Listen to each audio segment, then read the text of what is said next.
एक महारवाड्यात राहणारा मुलगा, ज्ञाना नावाचा मुलगा, बघा आमची परिस्थिती कशी होती. खूप हुशार होता. महात्मा फुलेंना ही गोष्ट कळाली आणि महात्मा फुलेंनी मिचल सरांना पत्र पाठवलं.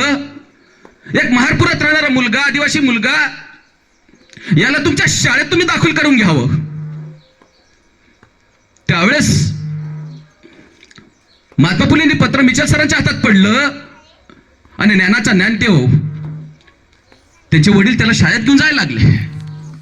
ज्ञानाचा ज्ञानदेव शाळेत पोहोचला, वर्गाच्या बाहेर थांबला. वर्गातले विद्यार्थी बोलायला लागले, सर सर सर इथं थांबा, त्याला, तो शूद्र आहे, तो आता शाळेत बसला आणि त्याच्या स्पर्शाने आम्हाला विठ्ठल होऊ शकतो. अरे सर म्हणणार, अरे त्याला जमिनीवरती बसू द्या. जमिनीवरती तर आमचे पाऊल पडतात सर, त्याला बसले तर सर फळाच्या आणि बसता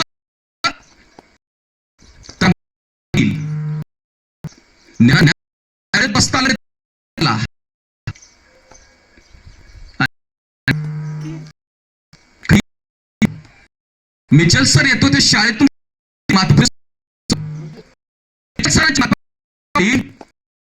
आणि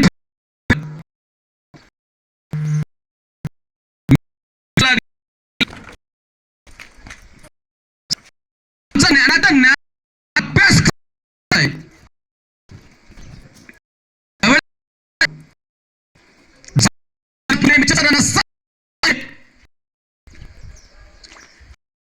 ऐकून महात्मा फुले मस्तकात गेली आणि महात्मा